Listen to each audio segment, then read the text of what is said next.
Hey everyone, good morning. Let me know if you can hear me okay.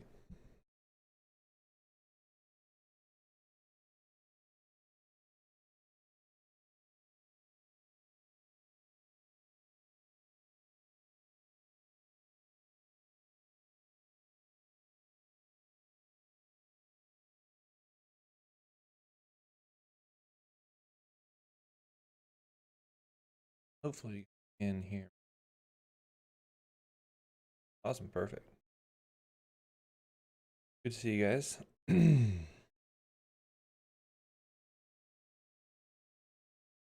Only 5 so far though. Slow morning for you guys.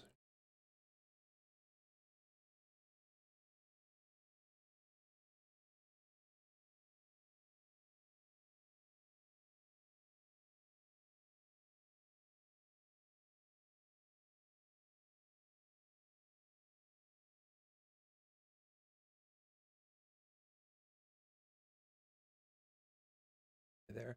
And of course, if you have questions for the exam, it's going to be next week. Certainly make sure to try to post them up now. That would be good. I'm going to figure out, let's see how far we get today, and that'll be where I cap off the exam material. So we'll see.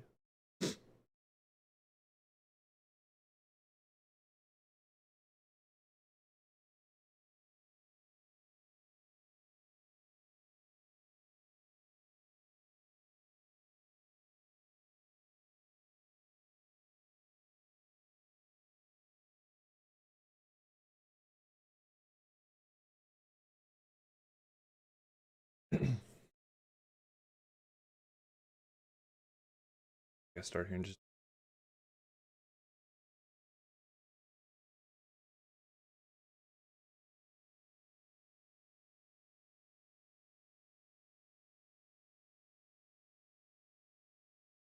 We're all having a good Friday. We started out.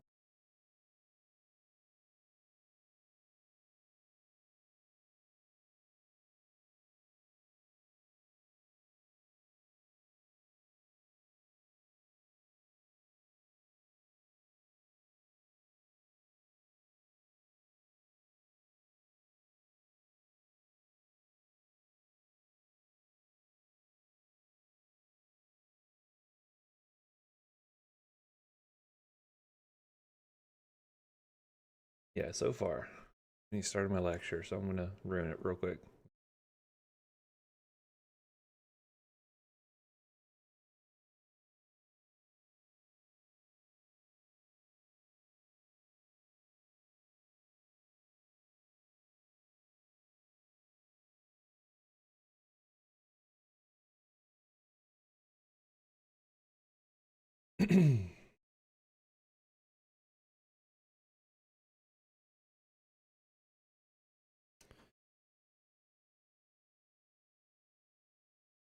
All right, so I'm gonna go ahead and get started here.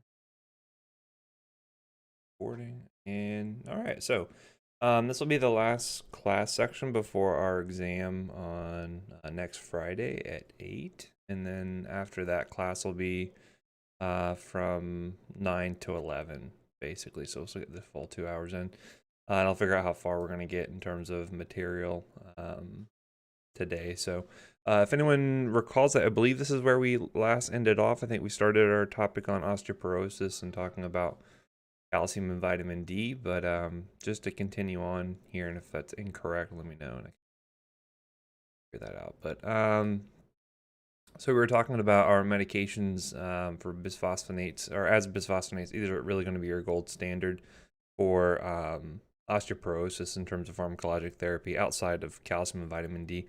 Basically, it mimics this compound called pyrophosphate, and that it helps to inhibit resorption of the bone. And so basically, osteoclast function is going to be inhibited, and that's why you end up seeing more bone being laid down than being taken up. So that's why we like these. So you have alendronate, ibandronate, risendronate, and then zoledronic acid, which is kind of the odd one out. All of these are oral, the top 3, and then zoledronic acid is actually IV only. So that's going to be important for some of its how we apply it, how it's applied clinically. In general, these drugs have like really poor bioavailability, so it's important in terms of patient education that they take these appropriately, as we'll see in just a moment. But basically, if you have any other food in the GI tract at the same time as you take these, or any other liquids like coffee or orange juice or milk, your bioavailability is basically going to be zero. So because of that, you have to make sure that they're taking it appropriately.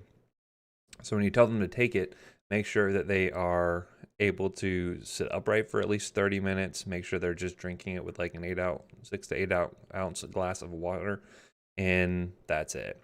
And then don't have anything else for like, at least the next 30 minutes. That's going to give it some time to absorb there. You can see that once it gets incorporated into the bone, it has like a half-life of like 10 years. So it sticks around for a really long time. Once it gets in, it's just hard to get into the system in the first place. Some issues that can come about from these tablets is they tend to get, especially if they're not sitting upright, if they're like recumbent for whatever reason, you can find that the tablets can get stuck in the esophagus and actually cause erosions and heartburn-like symptoms. Does that esophageal erosion, ulcers there.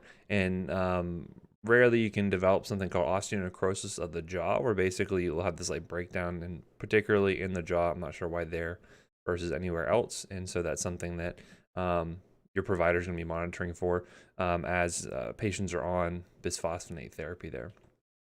As I mentioned, take the tablets, 6 to 8 ounces of water, at least 30 minutes before consuming anything else. So typically you have them take it first thing in the morning as soon as they get up.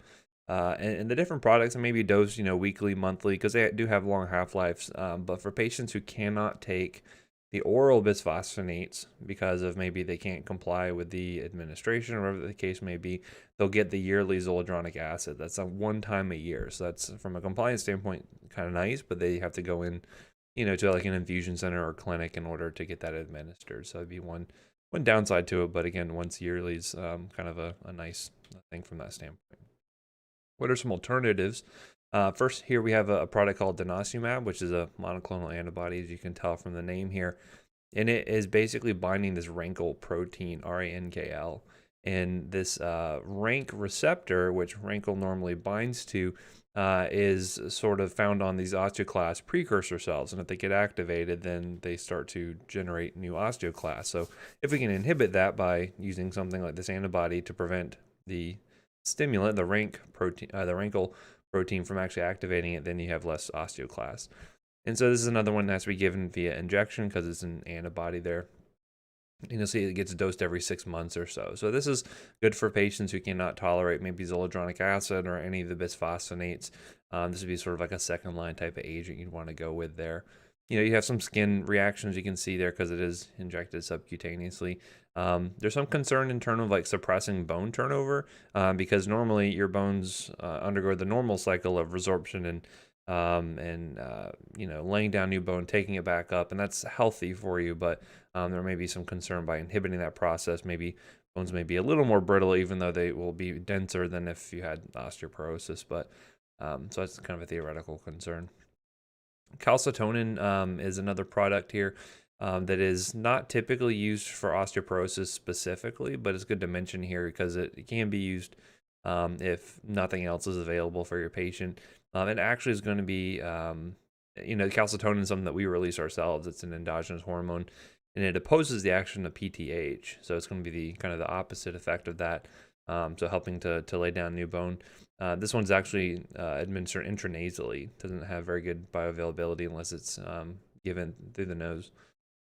We don't like this for osteoporosis because mainly we see that it helps to reduce vertebral fractures, but not hip fractures. So it's like if you don't get all of the fractures involved here, then there's probably better options that are available. So that's why we don't like this one in particular, but maybe used like third line or something for your patients here. This gets more frequently used for hypercalcemia, but we'll talk about that a little bit more in the endocrinology section coming up later on in the class here. Next we have teriparatide or Forteo. This is another product here that is going to be used for patients who have failed bisphosphonate therapy. Interestingly enough, this is a portion of the PTH protein. So it's actually, I think PTH is like 80 some odd amino acids long. This is like the first 34 amino acids, and actually has similar activity. And you'd say like, well, why is it, if it's mimicking PTH, why does that help out with bone mineral density? Kind of the problem for some of these patients in the first place. And interestingly enough, you find that when you're like your body's constantly exposed to high levels of PTH, yeah, that's where you get the bone being taken up and osteoporosis. If you're just getting it intermittently, it actually has an anabolic effect on the bone. And so in that way, it is able to build the bone back up, which is good. However, there is a REMS program, similar, we talked about REMS programs in relation to something like isotretinoin back in the derm section last semester. There is a risk for things like bone cancer risk because you are stimulating that bone to grow, and cancer could be part of that. So they actually recommend taking it for less than 2 years. So any more than that, and the risk becomes sort of unacceptable at that point.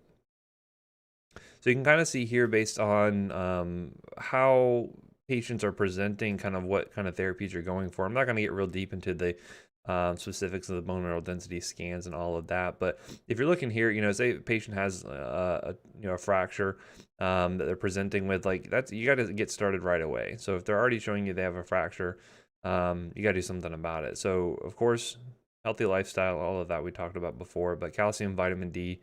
Remember, if they have like renal dysfunction, they're not going to be able to activate vitamin D on their own, so they need something like calcitriol as an example.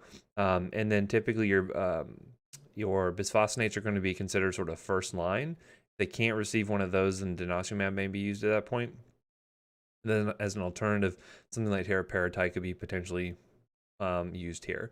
There's a drug here mentioned, raloxifene. We'll talk about that more in the excuse me, in the OB-GYN section towards the end of the class, because it's actually something to do with estrogen. So that's going to be more so for patients, female patients who are postmenopausal.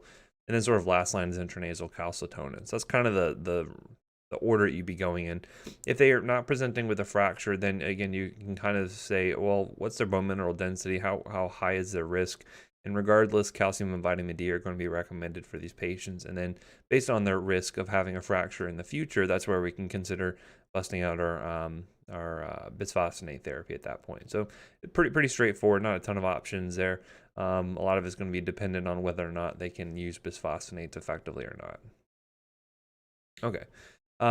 Switching gears here. Next we have gout. What is gout? Well, basically it's all the associated diseases with hyperuricemia, or diseases associated with hyperuricemia. Basically, you can develop this acute arthritis that occurs as these monosodium urate crystals, they can precipitate out in the synovial fluid, basically. You always think about the great toe being affected. Not sure what's so great about it, but that's what they call it. But it's not only just the joints that can be affected by this. You can also have like the kidneys being affected. Kidneys can have interstitial disease from these crystals precipitating out in the renal tubules, which obviously is not going to be good for the kidneys. In terms of pathophysiology, there's kind of the big place we're going to be getting uric acid from is due to the degradation of purines. So like, your nucleotides and RNA and things like that. And so it's a waste product that for our bodies to get rid of. And you'll find that with people with gout, those are more likely to precipitate out these urate crystals. It's either due to overproduction. Some people have like enzyme abnormalities that do this. Some people will have increased breakdown of nucleic acids. You can think about people like receiving treatment for cancer in some cases, or if they have like excessive cell turnover. So certain types of leukemia and things like that could be a risk there.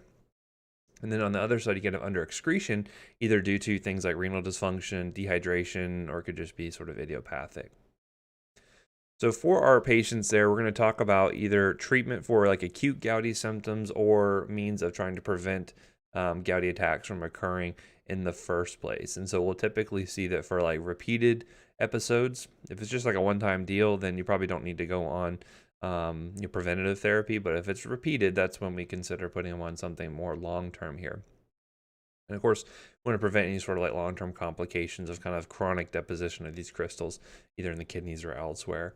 And so for acute treatment, we're going to look at anti-inflammatories, which we've covered pretty extensively at this point, and then also urate lowering therapy, which will be a few new medications here. So for acute gouty arthritis, you can use some non-pharmacologic things like ice to the area and whatnot. Maybe somewhat effective, but not going to be fully. This is where you can also bust out our NSAIDs, which we've talked about pretty extensively before, corticosteroids, and a new medication here called colchicine, which we'll get into just a second here. Typically, the earlier you start therapy, the better. So especially if people have had this before, if they have an as-needed prescription available, they can go ahead and use that when needed. And we're going to see that sometimes if you have multiple joints being affected, or if you have really severe pain, then we may need to combine some of these drugs together potentially. Someone had a question. Beside our sources or for dosage amounts on the homework, since doses can be variable, some protocols I found online vary by as much as 5 mg per kilo per hour. I don't need you to source it specifically, but if it's really if I don't find any references that back up your dosing, then I usually count off on that. So if it's something wildly different, then yeah, I do count off on that. But I don't need to see your sources. I have my own that will generally give me what's clinically acceptable. Anyway, so basically starting out with NSAIDs, you can review that. So remember, if patients have issues in terms of things like history of GI ulcers, right? We're going to be using more COX-2 selective agents like celecoxib or meloxicam as an example. So you guys can review all of that stuff, but any of those will be perfectly reasonable. It's more so of picking it based off of patient history, right? Corticosteroids can also be pretty useful here and can be sort of equivalent in efficacy to the NSAIDs. What's nice is if you just have like one joint being affected, you could do something like an intra-articular injection. So something like triamcinolone is a pretty good one, or Kenalog, as the brand name is frequently used. If it's going to be more than like 2 joints being affected, at that point, you want to use more systemic therapy. So you could utilize like oral dexamethasone or prednisone or something like that.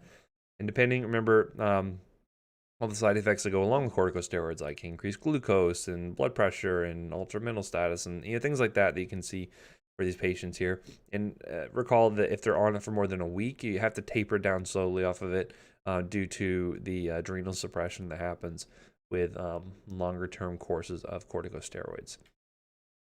Now, colchicine being the new drug here, this one's kind of interesting because it actually comes from it's a plant-based product. It comes from the autumn crocus, if anyone's an amateur botanist. But it's an antimitotic drug. So this is actually kind of similar to some of the cancer drugs we saw last semester. So I think like the vinca alkaloids that we talked about, those are antimitotic drugs. This kind of does the same thing. So it can kind of help to suppress some of the inflammatory cells that are causing all the pain and inflammation at the site of gout. But it also helps out with preventing cells from being able to move to the site of action, kind of inhibits that locomotion because the cytoskeleton is made up of microtubules and is used in that process there. So this is a really old drug. It's been around for forever, and it's really known to cause a lot of dose-dependent nausea, vomiting. And in fact, in the past, that's how it was dosed. They basically said keep taking it until you throw up, and then at that point, that's your max dose, which sounds a little archaic, but that's kind of how it was back in the day. You want to be careful with this one and making sure patients don't go above certain max doses, because you can see that this will have an effect in causing neutropenia, and it can actually cause neuropathies. And in fact, this is actually a pretty dangerous drug, especially an overdose. But fortunately, it's a relatively seldomly used drug. And you don't see too many patients on it, so it's less of a concern. But the nausea, vomiting is really going to be the big thing you see with colchicine, which makes sense because if it's affecting like your GI cells and preventing them from undergoing mitosis, yeah, it makes sense you see like diarrhea and nausea, vomiting. So in terms of treating an acute gouty attack, if it's more mild to moderate pain intensity, you can start out with monotherapy. I'd probably say like go with an NSAID or a corticosteroid, potentially. If you can get away with an NSAID, that's obviously going to be the easiest thing. Colchicine, I think more and more providers that are a little bit newer are less comfortable with it, so you may see less of that being used. But it really just depends on what their practice is.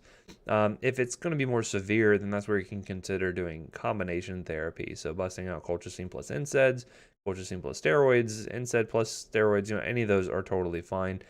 Consider too, though, that if it's going to be just like one to two joints being affected, you could still use an intra-articular steroid. If it's more than that, then I'd probably use systemic steroids at that point. So those are the main ways you're going to be dealing with that. Notice here, we're probably not going to be using opioids That would be pretty rare that we would need that, unless you just are being really nice to your patient. But I'm just kidding. Don't do that. If you don't need opioids, don't use them, right? Because again, the issue is inflammation, so use anti-inflammatories if you need it. Now, ways we could go about preventing future attacks is we could try to maintain lower uric acid levels. Remember, we get a lot of uric acid from breakdown of purines, and that can also include meats that we're having come in through our diet. That's why this is always considered like a rich person's disease, especially back in the olden times, when basically the only people that got gout were richer people that actually consumed high purine containing food. Including a lot of like red meats and things like that. So other things we could do to try to limit that precipitation of these uric acid crystals includes lowering alcohol intake. That would be great. And also limiting drugs that can actually raise uric acid levels. So primarily things like thiazide and loop diuretics can do this. But also things like niacin and even low-dose aspirin can as well. So again, the patient with a history of gout, I wouldn't say they're contraindicated from getting low-dose aspirin if they need it, but it could be something to consider, especially looking at their other medications there. But we can utilize what we call urate lowering therapy to actually get those levels down. So there's a couple of ways that we can do that. And again, this is for people with like 2 or more attacks per year that would be getting this. Also, if they have like chronic kidney disease or history of urolithiasis, that would also be a good indication to use these as well. And actually, we use these pretty frequently for some of our patients with cancer in the pediatric realm, mainly because if they have like leukemias and they're lysing a ton of those cells due to the chemo drugs that we're giving them, they can actually end up developing hyperuricemia and risk for things like renal insufficiency. So we use these with some regularity in that patient population as well. So it's not just like older patients that you would see getting this. But 2 groups we have here. The primary one's going to be our xanthine oxidase inhibitors. These actually inhibit the formation of uric acid, and then we can try to do things that actually help to increase us urinating out uric acid, called uricosuric. So, basically uric acid and urinate. So you can kind of see how those 2 words, that word goes together there. Now, this is actually how the process of breaking down things like nucleic acids and purines into eventually getting uric acid at the very bottom here. It gets pretty complicated, but the main thing I want you to focus on is this enzyme right here at the bottom, xanthine oxidase. This is responsible for converting hypoxanthine to xanthine to uric acid. So if I inhibit this enzyme here, it stays in this hypoxanthine form, which is more water soluble and can be peed out more easily, okay? So this is where we're going to get our xanthine oxidase inhibitors. This is going to be sort of our main set of drugs that are going to be used to help lower uric acid levels. Because if you never form them in the first place, then you never have higher levels, right?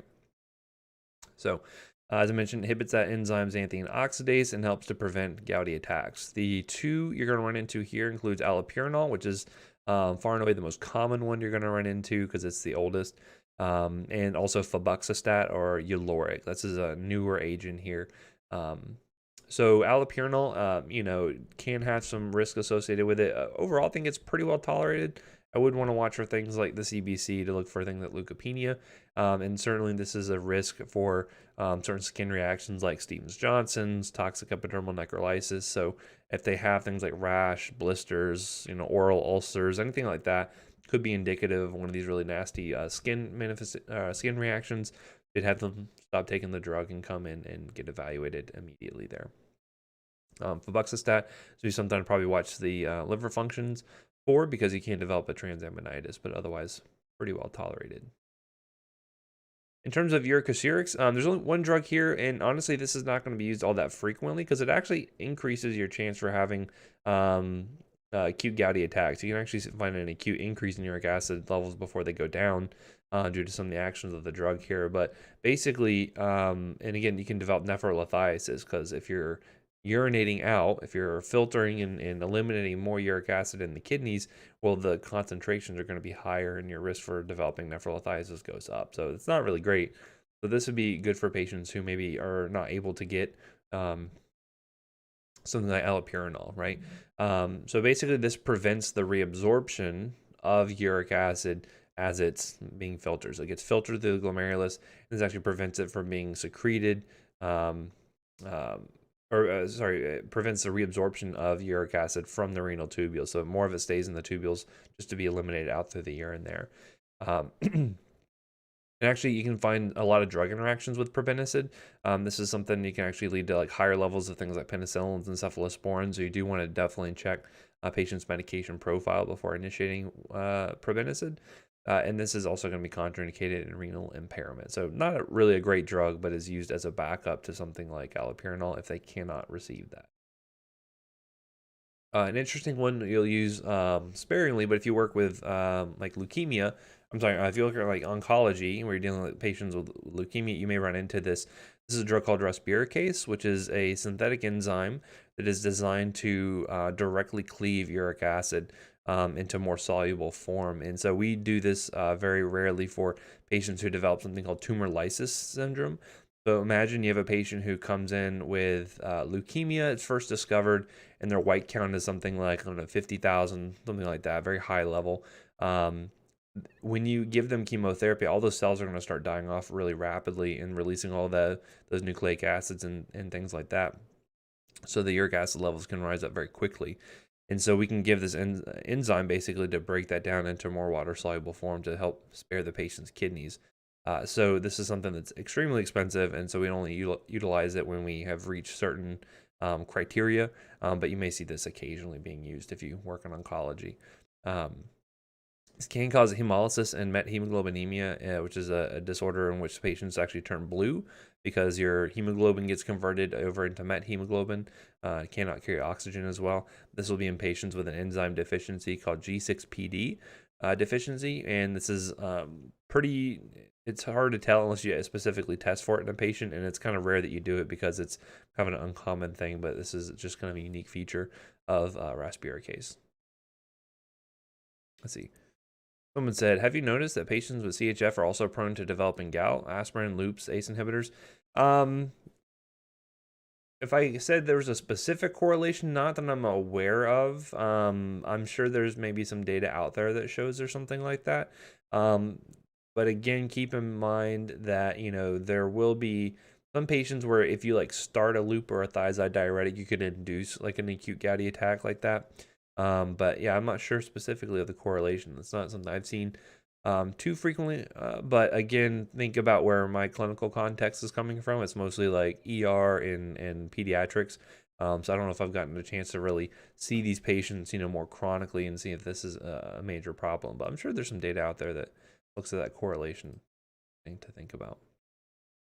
Okay. So again, looking here, you can see that basically if a patient does require uric lowering therapy, you want to consider, dietary modifications is going to be a big one. So things like dairy and vegetable consumption should be considered to increase that.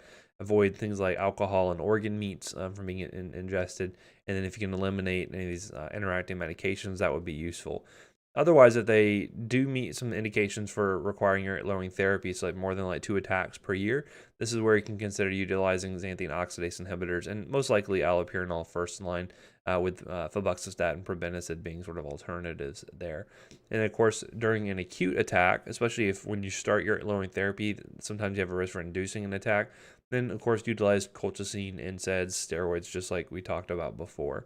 And then you kind of just monitor to see, okay, well, how often are they having symptoms, monitoring the uric acid levels to make sure those are going down, and then you kind of just adjust as needed. So it's kind of the mainstay of therapy. That's kind of what you're going to see most frequently, at least. There's some more specialized therapies, but I'm not really going to get into that because it's kind of outside our purview of the scope we're going for here. So anyway, so that's it for that section. Do you guys have any questions about that?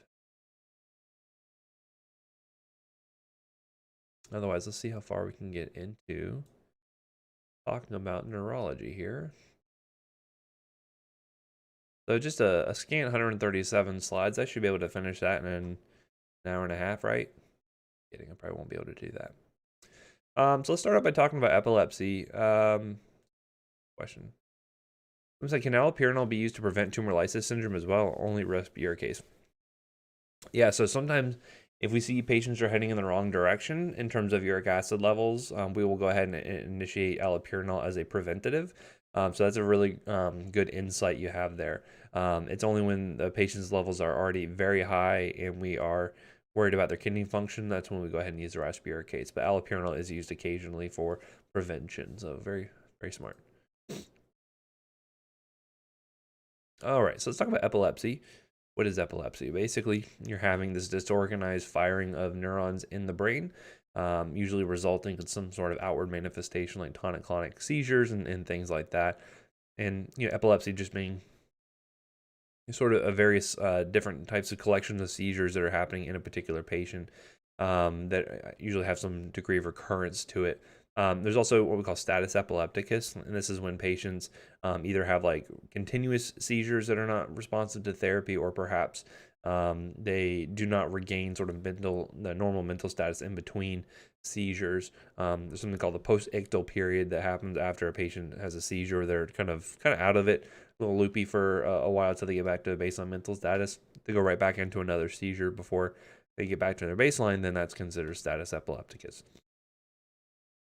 Now, there's a lot of things that can cause seizures. I'm sure most of you may be experiencing things like sleep deprivation and emotional stress. So I would caution you guys, make sure you get some sleep and chill out a little bit if you can. Otherwise, you may induce a seizure. Who knows? Kidding. That probably won't happen.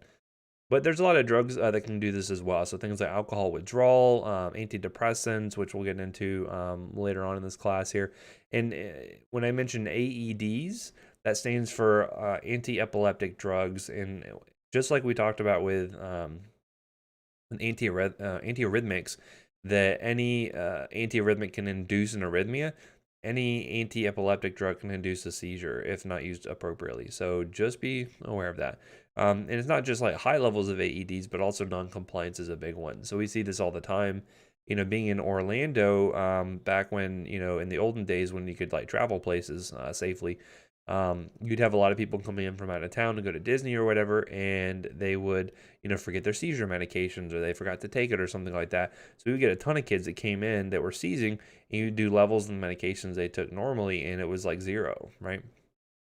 So non-compliance is a really big one that you need to identify, because obviously if they're seizing because they have low levels of their drug, we'll give them more of their drug and they should be fine, right?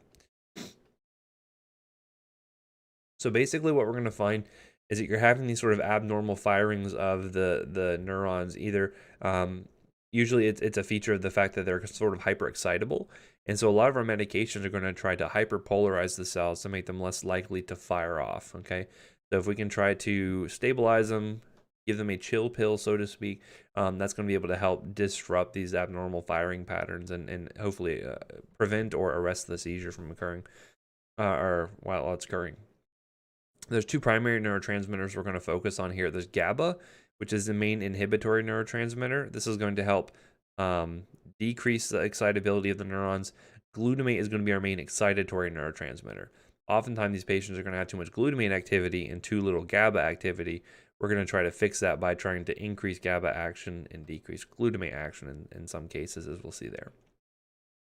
So also, it's important to remember, like, what sets the excitability of these neurons? Well, frequently it's going to be the resting membrane potential, right?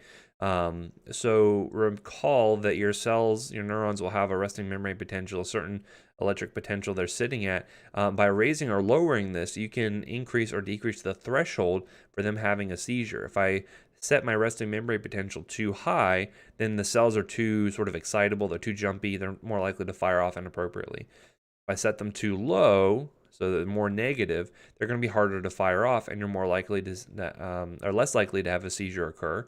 But also, you're going to see more mental slowing, more lethargy, more ataxia, things like that. So there's going to be sort of a double-edged sword here between these, because yeah, we want the cells to be less excitable. We also don't want to depress it too much, because then the patient's going to be like, passed out, sleeping in their chair, basically. So we're going to see that also by fixing this resting membrane potential, and some of our medications can help extend the refractory period of these cells in order to prevent these sort of reentrant circuits from happening here that causes the seizures in the first place. So that refractory period, just like we talked about it in cardiology, is important here as well. And remember that sodium potassium pump is really important for maintaining the normal membrane potential. So I'm not going to get real big into the diagnosis here in terms of, diagnosing a seizure for a patient. Usually it's pretty apparent that they've had a seizure, but you have to consider all things like, could it be medication based? Could it be illicit substance based? Do they have like meningitis? Is that why they had a seizure? And obviously you want to fix the immediate problem if that's, anything that's obvious, right? So if their glucose is like 25 and they had a seizure, well, give them some glucose and that'll fix it, right? If they're hypoxic and had a seizure, we'll give them some oxygen. So sometimes there's obvious causes, but many times you'll find that it's not so clear there. And this is why you need things like EEGs and MRIs, labs and things like that to tell you sort of what's going on there.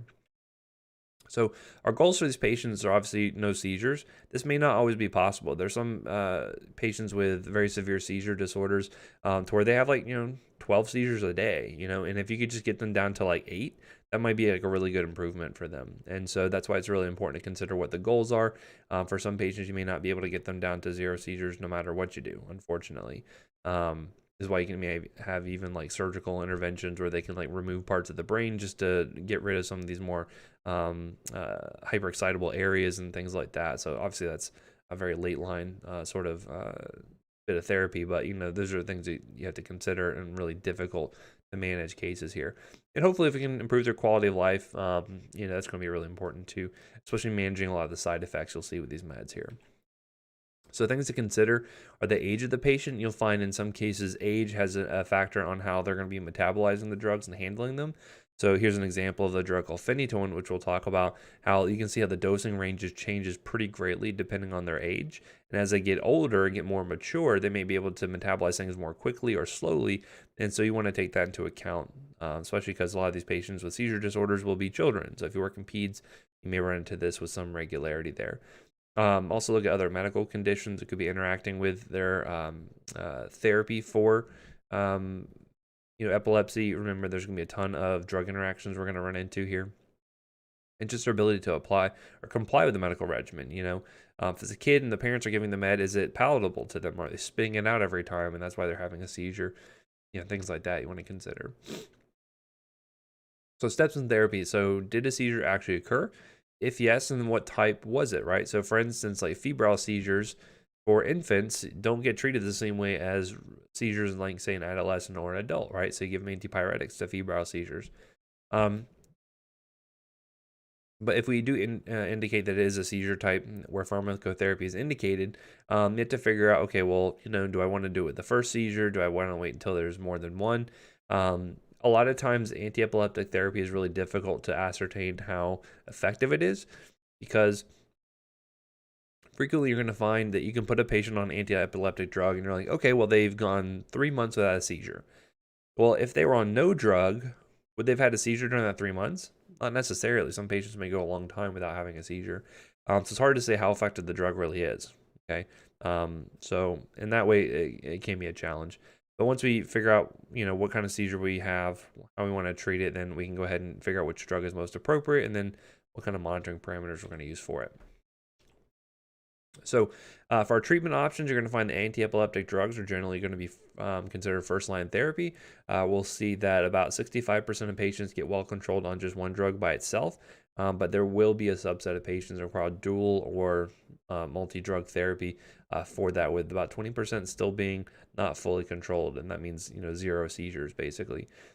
Some other things that can help include things like vagal nerve stimulators, surgeries, or even ketogenic diets can be useful here. I think keto diets have more cultural or more social sort of cachet now, just from a diet sort of standpoint, in order to lose weight.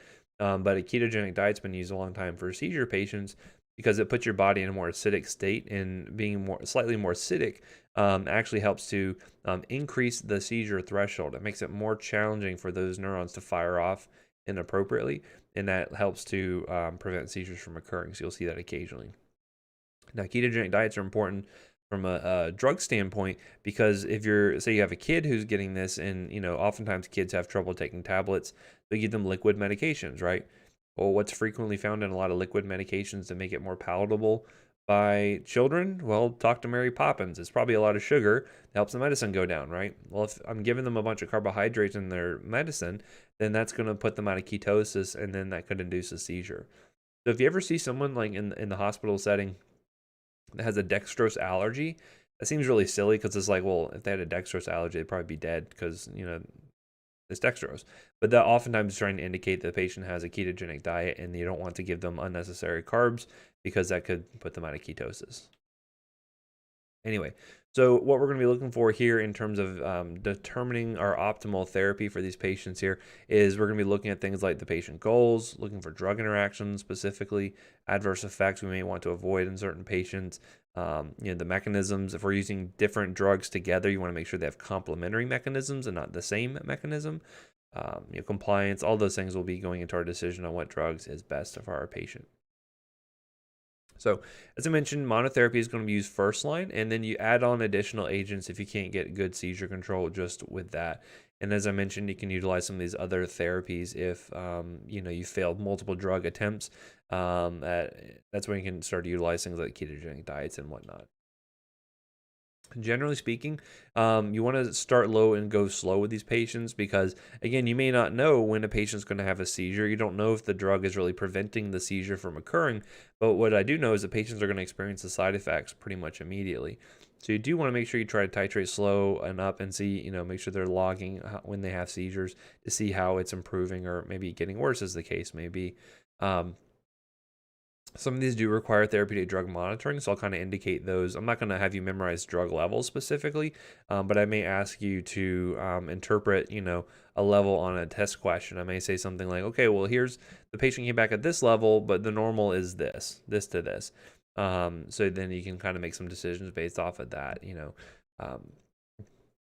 As I mentioned, you may need to change drugs based off of like treatment failures, so if they continue to seize while on the drug, or more often due to adverse effects in a lot of cases there. And then at that point, you can either switch drugs entirely. You could maybe add on a new drug, or consider going with a totally different mechanism potentially. So here are some of the targets we're going to be shooting for. The bottom three there are going to be less commonly used, as we'll see, but certainly the top four are going to be our mainstays of therapy. So blocking sodium channels, blocking calcium channels, helping to enhance GABA, and then blocking glutamate. So just like I talked about before, enhancing GABA, which is sort of like the brake on the car, and glutamate is going to be the gas pedal. So if I can put my foot heavier on the brake and take my foot off of the gas, that's going to help to prevent these seizures from occurring here. I kind of like that last category. Those with unknown mechanisms. Sounds like a very sort of broad sort of category, as we'll see here.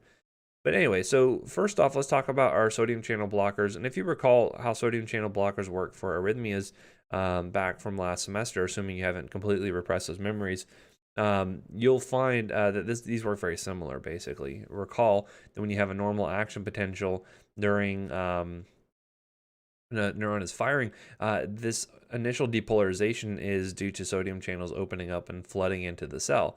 So if I can prevent that from occurring, then you can maybe decrease the total amplitude of this wave and hopefully try to make it more difficult to have a full action potential occur in these cases here. You also can help out with increasing the refractory period. You can kind of elongate this action potential here and make it have a longer refractory period to prevent a new action potential from occurring.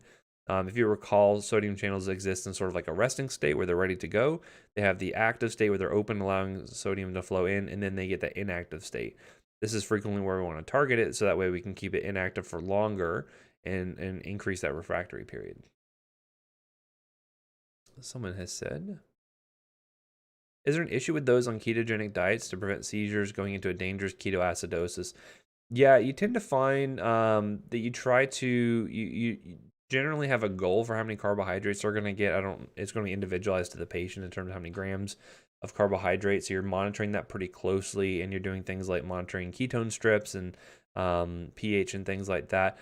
They're probably less likely to go into like a true ketoacidosis. You're thinking more like a diabetic ketoacidosis, I imagine. These patients are less likely to get into that sort of situation because of the fact they still have insulin available, and they can still mobilize fatty acids and things like that from the tissue. So I have not seen a case where they've gotten too acidotic, especially not like you would see with a diabetic patient, so less likely. Let's see here. So again, with the sodium channel, if I can block this, if I can keep it in the inactivated state for longer, I'm going to help to prolong that refractory period. Here's already a big list of drugs that are going to be targeting this one specifically already. With calcium channels, we know we have a lot of different types of calcium channels. Recall for cardiac stuff, we mainly dealt with the L-type calcium channels. Now we're going to be dealing with the T-type calcium channels and helping to block depolarization in this way. You're going to see that this is going to be particularly useful for certain types of seizures called absence seizures. That's normally where the patient will just kind of,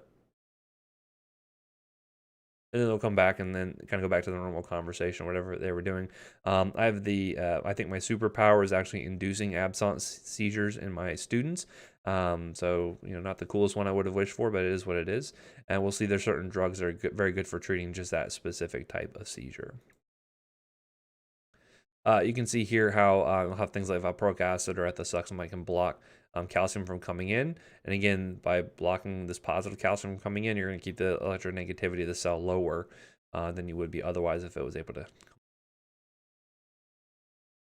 Now, GABA is going to be really important here. We talked about GABA B receptors a little bit when we talked about skeletal muscle relaxants in regards to pain management. Here we're going to focus on the GABA A, and this is really important because when GABA A channels are open, they allow for chloride to flow into the cell. So instead of preventing positive ions from coming in, we're going to be allowing negative ions to flow in. In this case, your chloride is the main negative ion we're going to be focusing on here, right? And again, by making it more negative, it's more resistant to reaching an action potential. And again, you can see already how sedating some of these meds are going to be, because if you're hyperpolarizing a lot of these neurons, they're harder to fire. Mental slowing is going to occur. They may start slurring their speech. Like a lot of that stuff is going to happen, just like you would see with alcohol or other drugs that kind of inhibit these neurons from firing normally. Now, we're not going to focus on GABA B because those are more linked to like potassium channels. And again, we talked about those back in the ortho pain management section previously. So we're going to focus just on GABA A. Now, there's a couple ways we can do this. We can try to increase the amount of GABA we have. So, for example, we can try to modulate this enzyme called glutamic acid decarboxylase. Kind of interesting is that glutamate is a precursor to GABA. You have to convert glutamate into GABA, and it's done through this enzyme here. So if we could maybe make that work better, that way we would have we'd have less glutamate, more GABA. That sounds like a pretty good trade-off there. Other ways we could do is trying to block the reuptake of GABA. So that way you have more in the synapse that can affect postsynaptic neurons and make them more hyperpolarized. So other ways we can do it is trying to prevent the breakdown of GABA. So we could break down or inhibit this enzyme called GABA transaminase. By doing that, you would have higher levels of GABA. Again, that can hyperpolarize those cells. And then more commonly, what we're going to run into is a set of drugs that bind allosterically, which means it just binds to a different site on that receptor that helps to change the conformation of the channel to allow GABA to bind more effectively. So it basically is like a facilitator of GABA. It makes it work better to allow the channel to open up more frequently, to allow more chloride to flow in. This is where we're going to get into our barbiturates like phenobarb and then our benzodiazepines. So you can see here's a presynaptic neuron, here's the postsynaptic neuron with a couple of GABA channels located here. You can see we can either block the reuptake of GABA, so that way more of it is stuck out here in the synapse by blocking that transporter. You can affect things like the GABA transaminase, so that way you have less metabolism, more of it sticking around. Or we just have things that bind to like a benzodiazepine site or a barbiturate site that allows for GABA to bind more easily, allow more chloride to flow through, right? So I'm just giving you examples of how we can modify these things, and then we'll get into the specific drugs here in a moment. And then with glutamate, this one's probably used less frequently overall, but if you theoretically could block the actions of glutamate, you decrease the excitability of those cells to allow things like potassium and whatnot flowing in. And so again, if you can inhibit that, that may be a good thing. We're going to find there's not a ton of drugs that affect glutamate specifically, but we'll find a few that kind of do so to a minor degree. There's a lot of anti-epileptic drugs that are out there. I'm not going to cover every single one of them, but I will hit all of the common ones you're going to run into Probably 95% of ones you're going to see clinically. There are new ones coming out with some regularity, so you will find that you do need to look these things up when you run into new ones, because we may not be out yet by the time you guys get out to practice. Generally speaking, you're going to find that while it's hard to do head-to-head trials between different seizure drugs, they tend to be equally effective or similarly effective as the older agents there. And a lot of times you're picking one drug or another based off things like side effect profile, patient comorbidities, other drugs they're taking, etc. So let's get into the specific drugs here.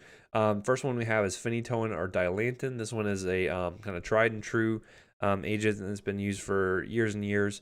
However, we're going to see that's, at least in pediatrics, where I get most of my experience nowadays, we're seeing a little bit less use of this, but it's still definitely a good arrow in your quiver, so to speak, to help manage seizures.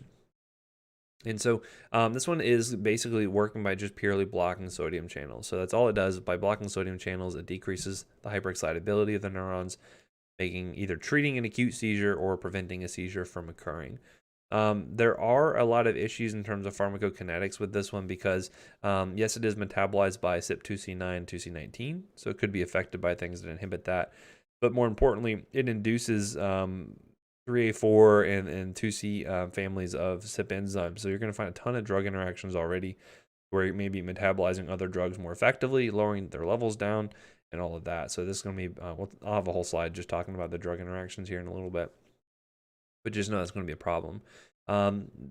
Most of the seizure drugs we're going to be talking about are broad spectrum, meaning they treat a wide variety of different types of seizures. However, we are going to find that many of them do not have good activity against absence seizures.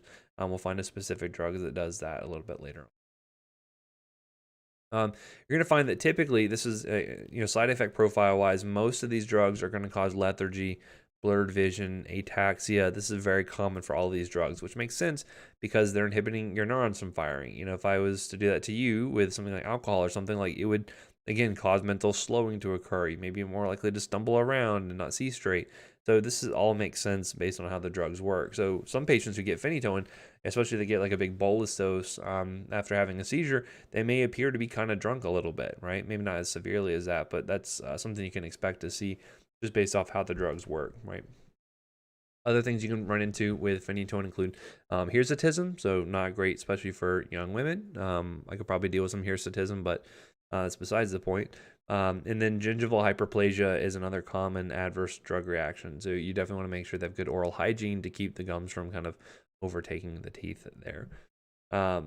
You do want to make sure you're supplementing vitamin D if they're not getting good amounts in from their diet, because this can lead to deficiencies in osteomalacia. And then for a long time, this is considered sort of like first-line therapy for, generalized partial seizures. Nowadays, we're starting to see some other agents maybe taking a little bit more prominent role here, but you'll still see plenty of phenytoin being used in the adult world for sure. And then with this one as well, you can see risk for things like rash and Stevens-Johnson syndrome. Remember, Stevens-Johnson's is that really severe skin reaction that can develop into toxic epidermal necrolysis. But if they have new onset rashes, blisters, especially like the mucous membranes can be affected as well. The eyes can be affected. That's a medical emergency. They need to stop taking the drug and get to the ER ASAP, right? I'm not going to quiz you on doses necessarily, but again, with a lot of these seizure drugs, you'll typically find they may require loading doses in order to get them up to steady state quickly, especially if they're having a seizure right now, right? If you're emergently treating a seizure, it's important to get them up to steady state for the drug to be most effective. And so this is another one we also do some therapeutic drug monitoring on to make sure that they stay within the therapeutic range. Because again, it's hard to tell how effective the drug is because we don't know would they've had a seizure without the drug. Hard to say, but we can at least make sure they're in a therapeutic range there. Now, phenytoin itself is highly protein bound, about 90% bound to albumin. And so you can see here that we have both total and free levels you can check. And you're like, well, what's the difference between the two there? Well, the free phenytoin level is the stuff that's not bound to albumin. It's the stuff that's physiologically active. The drug is bound to albumin. It can't interact with the receptors to have its mechanism. So sometimes what you can find is that patients with like low albumin levels, and here you can see it's about 90% protein bound to albumin, If you lower the albumin levels, then you can have a higher free fraction of the drug, which means maybe instead of having 10% free, now it goes to 15% free.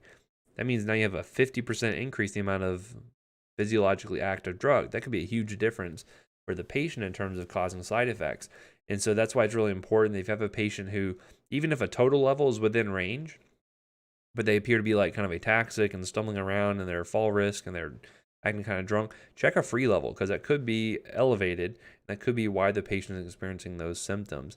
And also check an albumin too, because that could be low. It could be a reason why the patients are having that issue. So, and other things that can cause protein binding issues include things like renal failure, critical illness, or if they have multiple drugs that are all competing for the same binding sites, that can make it difficult, and some drugs will have higher free levels as a result of that.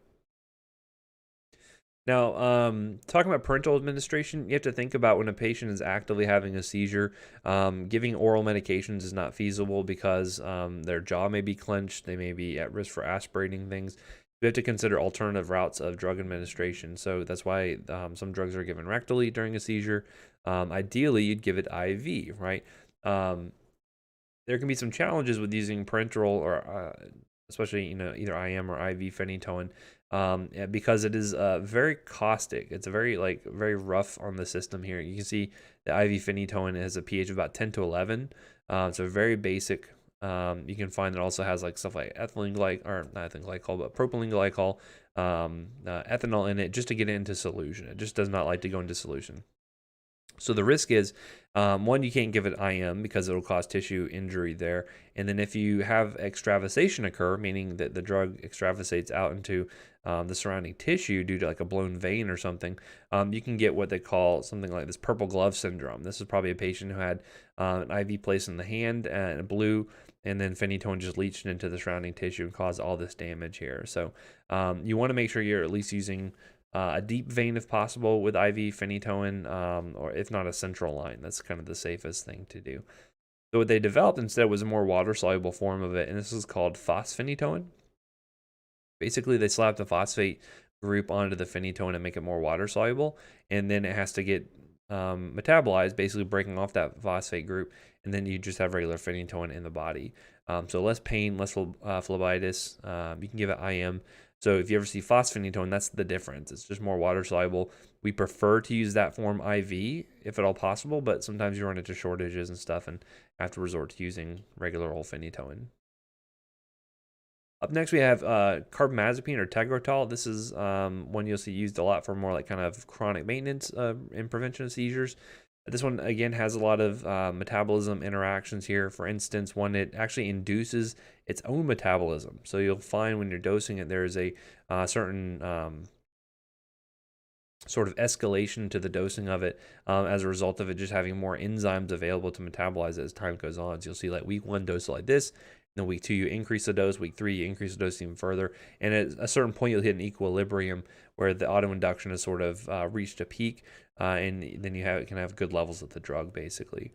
Note here is metabolized by CYP3A4 into an actual active metabolite, which can have some anticonvulsant activity as well, which may be useful.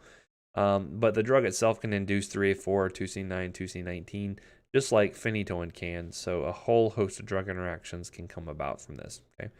Also note you can see things like dizziness, diplopia, like very similar. You're going to find very similar crossover in terms of side effects with these drugs here. So what's important when you're studying this stuff is to remember which ones are sort of the unique ones to individual drugs instead of saying, well, which ones cause sedation? Well, all of them cause sedation, right? Which ones cause ataxia and dizziness? They all do it, right? So those are the things you want to consider when reviewing this stuff here, right? You do want to monitor LFTs for these patients because you can see a rise in LFTs there.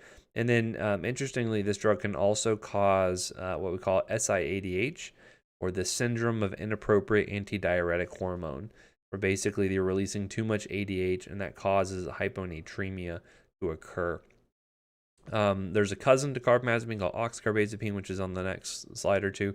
It's less likely to occur than with that drug, but it can still happen. So if you're thinking about monitoring parameters for this drug, you definitely want to consider LFTs, but sodium is going to be another big one you'd want to monitor for as well. Okay. CBC is probably also going to be good to look at too, because you can see some bone marrow suppression. So watch out for your white counts and your platelet counts as well. As I mentioned, with oxcarbazepine, it's very structurally similar to carbamazepine. With this one, overall the side effect profile is probably better than with carbamazepine. It also has less drug interactions because it doesn't have all the enzyme induction stuff going along with it. So that's one benefit to oxcarbazepine. However, it is more likely to cause hyponatremia, so you do want to watch that one like a hawk with oxcarbazepine, just because it's more likely to cause the SIADH. Next, I have valproic acid. This one has kind of a smattering of different mechanisms. Again, the first three we've seen so far, phenytoin, carbamazepine, oxcarbazepine, they're all pure sodium channel blockers. That's just all what they do. Now we're getting into some that have sort of a variety of mechanisms all kind of working together. So now we have valproic acid or Depakote. We'll see this a lot used for things like bipolar disorder, being used as a mood stabilizer, but its original function is for seizures. So in addition to blocking sodium channels, you also find it can inhibit calcium channels, can increase the availability of GABA. And so you can see how through these multiple mechanisms, it can be pretty effective for managing seizures. This is one where you're going to see GI disturbances being fairly common with this one, which is why we sometimes will use like delayed release preparations and whatnot to help out with that. And in fact, when you see like valproic acid, you'll see all kinds of different brand names for it. There's Depacon, Depakote, Depakine. If you see Depa something, not Depot something, but Depa something, is probably going to be a valproic acid derivative here. Again, sedation, ataxia, tremor. Yeah, you're going to see that with a lot of these drugs here. Uniquely, though, what you can see is things like hepatotoxicity and thrombocytopenia. So again, looking out for the LFTs and CBCs. But also, this is actually a unique thing here, is it actually can induce pancreatitis. So drug-induced pancreatitis is somewhat rare, but this is well known for causing that. So if you had a patient, complaining of abdominal pain, and you notice their lipase was elevated, and you're trying to figure out why they got pancreatitis, look for the drug list, and it could be VPA involved in that. This one does have some interactions in terms of can inhibit 2C9, and also there's another enzyme system called UGT. This can affect other drugs like lorazepam and lamotrigine, which we'll get into in just a few moments here. Again, this is another one we'll have therapeutic drug monitoring on, just to make sure they're within the therapeutic range. This one, it can vary pretty widely though. I've seen some patients even go up to like 150 or 200 just to get their good clinical effects, and they were fine from a side effect profile. Another unique thing to valproic acid is you do want to watch out for pregnancy. You do want to make sure you're preventing pregnancy while receiving valproic acid, because it is teratogenic and can induce neural tube defects, right? And this is a challenge too, because let's say you're treating a patient, say, a young female of childbearing potential who's taking valproic acid and, for instance, is, accidentally gets pregnant, there's no big light bulb that goes off that says, hey, guess what? You're pregnant right now. Stop taking that valproic acid. It could be weeks or months before they really realize that they have become pregnant, and the damage is already done during that initial trimester. So it's important to make sure that they are educated well, make sure they're using prophylactics, whether oral contraception or something else, because you do want to make sure preventing that teratogenic effect from occurring is important. Next, we have our benzos. This is going to be like your go-to drug for acute seizure management. So whether you're out in the field working in the ER, whether you have a family member with a seizure disorder, if you have an acute seizure, they're probably going to get a benzo first in order to help manage that. And this basically works by directly enhancing the effects of GABA by binding to the GABA-A channel and allowing GABA to bind more readily to open it up. That allows more chloride to flow in and hyperpolarizes those cells. The most common ones you're going to run into for seizure management includes things like diazepam, which you can find sometimes as like a rectal gel. If you ever heard of Diastat, that is given for patients like outpatient wise in order to use in case they have a seizure. Again, they can't use it themselves because they're having a seizure, but a family member or someone else can administer it to them. There's lorazepam, which is kind of like your go-to in most clinical settings, but certainly any of these could work. But like midazolam is another common one. Sometimes we'll do this intranasally, and in fact, nowadays I'm starting to see more neurologists instead of writing for Diastat, which is that rectal gel diazepam, which is kind of labor intensive to get a patient's pants off and administer a rectal gel while they're having a seizure. Instead, what we're now doing is more intranasal Versed. Basically, you can access their nose a lot easier than their rectum, and so this is becoming much more popular nowadays, which is probably good from actually giving the medications a little bit easier. Also, other ones you'll see used for seizures specifically include things like clonazepam and then clobazam. Please note all of these are controlled substances. I'll kind of note those as we go through, but this is the first set of them that are seizure treating drugs that are controlled substances. All the other ones are not controlled. Now, you're going to find that there's a lot of variable pharmacokinetics here. I'm going to get more into this in the behavioral section. Some of them are more fat soluble, water soluble. Some undergo renal or hepatic metabolism. We'll get into that later on. I just really want you to know more so how we're using these drugs when treating seizures here. As I mentioned, there's a lot of different routes. You can do per rectum, intranasal, IM, IV. Remember, though, that like kind of the most definitive way to give it would be IV if you have that available, but that may not be possible. If a patient's actively seizing, it can be difficult to get an IV started there. So, you have to use IM administration as an example. For more long-term prevention of seizures, you may try to use oral agents. So things like oral clobazam or something may be useful for those patients. But the problem with these is that sedation is going to be a really common adverse drug reaction. And again, this is kind of doing the same thing as alcohol. So it may not be great if a patient needs to go drive a car or operate heavy machinery or something like that. Or if they need to like pay attention in school. So this is why we don't use benzos as like first line prevention for seizures, even though they are first line for the acute treatment of seizures, if that makes sense. So you may find someone who is on carbamazepine daily for their seizure prevention, and then if they have an acute seizure, then they have intranasal Versed available, right? Things like that are how you want to think about how we're managing these. Please note that with benzos, that they develop physical dependence on them after a while, just like you would with, opioids or something like that. So they can have withdrawal symptoms if coming off of it, if they've been taking it chronically, and that can include withdrawal seizures. So that can be really dangerous. So you do want to be cautious with that. Make sure they're not going to go off of it cold turkey. That is not going to be good. So this is why it's important to like taper off of these if need be. And because again, if they have a withdrawal seizure, guess how you treat that? You give them more benzos actually. Then we have our barbiturates. Phenobarb is probably the most common one you're going to run into here. This is another example of a controlled substance. Basically, it's going to help to bind to the GABA channels at a different site than the benzos, but it increases that chloride influx. This one is not great for most like adult patients or adolescents because it will cause just a lot of sedation, more so maybe even than the benzos. However, for like neonates, that's totally fine. Most neonates are sleeping most of the time anyway, so this is actually a really good treatment of choice for those patients there. So if you're in the NICU, you'll probably see a lot of phenobarb for seizure management. And again, it's effective, but it's just a lot of side effects, and so that's why it doesn't get used unless kind of other things have already failed. Keep in mind you can't develop some tolerance to the sedation, so some of that will go away with time, so it's just something to note with that.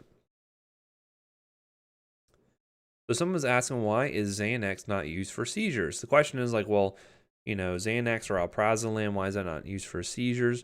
Mostly has to do with the dosage form. Xanax or alprazolam only comes in an oral dosage form. There's no IV form of it available, at least to my knowledge. And so oral meds are not going to be good for, treating an acute seizure, basically. You'll find the Xanax is better used for more like anxiolysis and whatnot. We'll get into that in the behavioral section, but again, would it work for a seizure? Technically, yeah, it certainly would. But it's more of a matter of practical application, which is, again, something we'll talk more about in the behavioral section coming up in just a little bit after we cover this stuff. Not today, though, obviously. And you'll find that, too, as you're working, you'll see that, just certain things get used for certain indications, right? So like for instance, in the ER setting, at least the ER that I work at, if someone's having a seizure, they get Ativan every time, right? Would Versed work? Yeah, sure. But there's sometimes there's like a clinical inertia behind it of why we use one drug versus another. There may be some theoretical concerns and including like lipophilicity and stuff like that. But generally speaking, you'll find that, okay, well, for like anxiolysis, I'm going to use Versed. For seizures, I'm going to use Ativan. And oftentimes it's just that's what people have done forever, and that's what they continue to do. So sometimes there's not a great reason behind it. So someone said, is there a drug of choice during pregnancy? That's a pretty sticky wicket for sure. I don't know if there's any one drug in particular, obviously not valproic acid. I don't know if ACOG, which is the American College of Gynecology, if they recommend anything in particular. I haven't looked at that specifically, but it really has to be a conversation between the patient, their OB-GYN, and their neurologist to try to figure out what's going to be best option. And ideally, you'd want it to be a thing where they say, well, I would like to become pregnant, and then they can put them on a regimen that would be safe for that to occur, as opposed to, oh, I just found out I'm pregnant. What can I do now? Because a lot of times the most critical period for drug exposure on the fetus is that first trimester when all that organogenesis is occurring. So ideally, you'd like to know beforehand. If not, then you got to kind of roll with the punches and see what happens. So it's not ideal, but that does happen occasionally.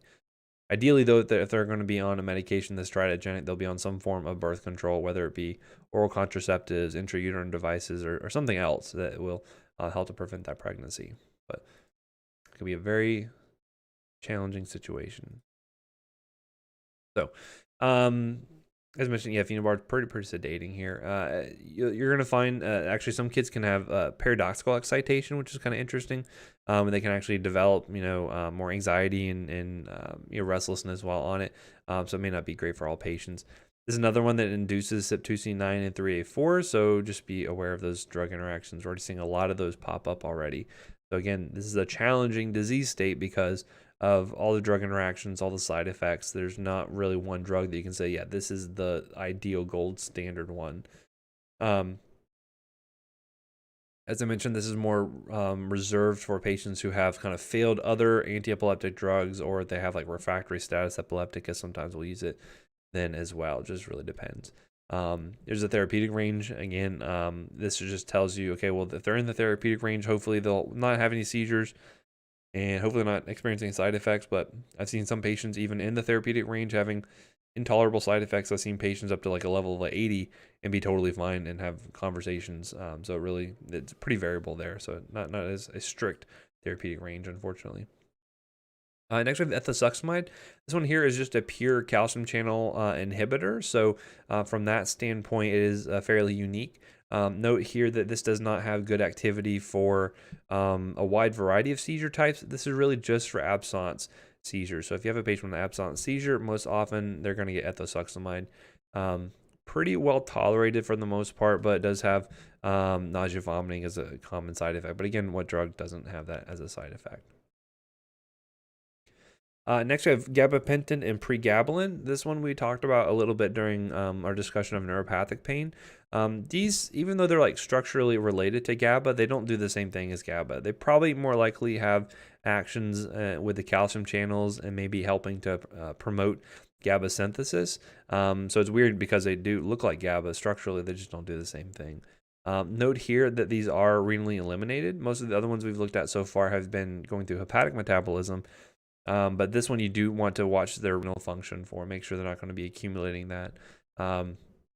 Far and away, you're going to see this used much more frequently for neuropathic pain than you are for epilepsy, but just know that you can see it used for that occasionally. And again, CNS depression is the most common thing with this one. Weirdly enough, even though pregabalin and gabapentin are structurally similar, pregabalin is a C5, whereas gabapentin is uncontrolled. So I've seen some pretty wild stuff, and people will certainly abuse both of these drugs. I've seen people getting grams and grams of gabapentin a day, and you're like, okay, what's going on here? But they like the effects of it, and so that's how they've kind of ramped up their dose over time. Not to say that it's not legitimate in some cases, but I've seen some people be on wildly high doses of gabapentin because it's easier to get access to because it's not a controlled substance. Next, I have lamotrigine. So this one is going to have some sodium channel blocking capability. Doesn't inhibit glutamate a little bit, so that's kind of unique so far of drugs we've seen here. And then will help to inhibit some of those calcium channels. So this one is good because it actually has less sedation than a lot of the other ones we've seen so far. And in fact, for some like adult onset epilepsy, I've seen this be a preferred drug for some of them, mainly because there's less sedation associated with it. So if they need to go to work like that, they can be awake and ready for work, basically. You will find some interactions here, though, with metabolism, and especially like VPA can inhibit its metabolism. So there's a ton of interactions here. You got to be looking this stuff up every time, basically, to make sure you're not going to cause any increased or decreased levels of these drugs, because you may induce either a lot of side effects or seizures, as the case may be. So you can see metabolism is inhibited by VPA, but induced by carbamazepine and phenytoin, right? You can kind of go either direction there, as the case may be. This one's pretty notorious for causing Stevens-Johnson syndrome. So, of course, you got to educate, hey, if you have rash is super common with this one. They have, blisters, anything like that, especially in the mucosa, can happen there too. They need to come into the ER, stop taking the drug, because you don't want to aggravate that and cause Stevens-Johnson, because that can be fatal, But overall, pretty well tolerated as long as they don't have any skin manifestations. Next, we have Keppra or levetiracetam. This one is a favorite in pediatrics nowadays. This actually has a novel mechanism where it binds to the synaptic vesicle protein, or SV2A, and actually can prevent neurotransmitter release. So may not know like the full mechanism behind why it works as anti-epileptic, but that's its main action there. I'm seeing this used quite frequently for a lot of our kids, either with newly diagnosed seizure disorder, or if they are, say, coming into the ER for an acute seizure. I've seen this used quite frequently because it is fairly effective and has pretty good adverse drug reaction profile. So it's not going to be quite as sedating as something like a phenytoin would be. And again, you can really push the dose on this. I've seen some pretty wildly high doses being given that are recommended by a neurologist, and kids do pretty well with it. One thing that is notable with this is that you can see some changes in mood associated with it. They've noticed that in clinical trials. So you can see things like increased aggression, some anxiety, things like that associated with it. So you do want to be watchful for that, for patients getting this. Then we have Topamax or topiramate. This one is going to be working through several mechanisms like blocking sodium channels, helping to enhance GABA, and then can antagonize some glutamate channels. That's an AMPA kinase. Those are glutamate receptors, basically. This one is another one that's renally eliminated, so you do want to watch out for that if they have renal dysfunction, to watch out for their levels. Or actually, wouldn't watch the levels specifically, but you just know to adjust the dose if their creatinine clearance is below 70, for instance. Again, I don't expect you to know that number specifically, but just know this is renally eliminated, and you may have to adjust the dose for that. Also, interestingly enough, this also works as a carbonic anhydrase inhibitor. And if you recall, we talked about these briefly in the diuretic section last semester, but carbonic anhydrase inhibitors make you pee out your bicarb, right? So if you're urinating out bicarb, it's going to make the body more acidic. And so just like with a ketogenic diet causing an acidosis, this can do the same thing. So again, that helps to increase that seizure threshold, just like a ketogenic diet would. So in that way, it's able to help kind of prevent seizures. So a lot of multiple mechanisms here seen with Topamax. This can also lead to some renal calculi as a result of it changing the urine pH. So it would be something to watch out for. So overall, when checking levels for these patients, I mentioned several of them you can do therapeutic drug monitoring on. You may check levels because you're looking to see, okay, well, the patient had a seizure. Are they within the therapeutic range? Because sometimes you may check and it's low, and they say, okay, well, maybe that's why the patient had a seizure. So you increase the dose from there. You may check it for adverse drug reactions that they're having. But one thing to note is that you want to make sure that you're checking it once you're at a steady state level. If you check it too soon after initiating the drug, it's going to appear falsely low, and that may lead you to increase the dose inappropriately and cause more adverse reactions, right? You may also want to check levels in case there's like potential drug interactions based on a new medication being added on, or maybe certain disease states like renal dysfunction or hepatic dysfunction may affect them. Overall, though, the big thing to note with anti-epileptic drugs is that the therapeutic ranges are not absolute, meaning that if you have a patient who's having a little bit of a high level, a little bit higher than what the normal is, and they're having no adverse reactions, they are having no seizures, then that's a good thing. Don't touch it. Don't mess with it, right? Just because the level's high, you can say, okay, well, level's high, but patient's not having seizures, no adverse reactions, and I'm okay with this, right? That's how you do your documentation. If the level comes back a little low and they're not having any issues, then maybe they don't need to mess with it. Maybe you don't need to touch it, right? However, maybe they have a therapeutic range, but they're still having seizures, still having side effects. Then even if it's therapeutic, doesn't mean you want to keep them on that drug. Maybe it's just not the right drug for them, okay? So treat the patient, not the level. I know it's a common mantra you hear from your teachers, but it is quite true here. So in terms of adverse reactions you're going to run into from the CNS standpoint, again, most common is going to be sedation, right? These patients are going to be just like with like alcohol or other CNS depressants, you can have dizziness, difficulty concentrating, ataxia, right? So you can have fall risk being a big thing for these patients here. In terms of drugs that are better for this, lamotrigine and valproic acid tend to have less drowsiness. And so I'm starting to see for like adult patients, more so they go with lamotrigine in a lot of cases there. Phenobarb is not great because it definitely can be more sedating than a lot of these other ones. And so it's not great for like kids because, if they're wanting to go to school and learn, it's not going to be a good option for them. And then be aware that Keppra does have some issues, including that like aggression, psychosis, and some risk for suicide attempts. So again, I've clinically not seen that to be a big issue in a lot of patients, but that's what was reported in the clinical trial. So that's what gets put in the literature there. So just be aware of that. And then a lot of the other ones, you can see things like depression, confusion, hallucinations. So these things are possible, maybe not super common, but just be aware that if the patient are now developing sudden, depression, like maybe that could be have been exacerbated by those drugs, and so you can kind of investigate that. Skin stuff is important. So drugs that are most likely at risk for causing Stevens-Johnson syndrome and toxic epidermal necrolysis include things like carbamazepine, ethosuximide, phenytoin, and probably the most frequent ones, the most life-threatening ones here you're going to see is oxcarbazepine and Lamictal or lamotrigine. So again, with these, if you have any sign of rash, anything like that, you want to discontinue it and have evaluation done, right? So you can see even here these blisters that are forming on the patient. This is really, really bad. If it's not caught early and managed, then certainly death can ensue. Because basically the skin is just sloughing off, like they lose that whole protective barrier and can die from infection. But if caught early and managed supportively, good wound care, it can help to decrease mortality pretty significantly. Okay. Some of these can cause hematologic issues, so things like agranulocytosis, thrombocytopenia. So definitely want to watch your CBCs. I didn't really talk about felbamate, so don't worry about that one. This is a really nasty one that causes aplastic anemia, so I removed it for this time around. But certainly carbamazepine, valproic acid, and phenytoin. Those three are ones I definitely watch the CBC for most frequently. Okay. Other things you could look for too that may be indicative of some of these hematologic reactions include things like, oral ulcers, maybe bruising or bleeding, things, signs of infection could be evidence of that before you actually check a level there. As I mentioned, felbamate, we don't really use all that often because it can cause an aplastic anemia. So don't even worry about that one. I'm not going to ask you about that on the test because we just don't use it clinically very much.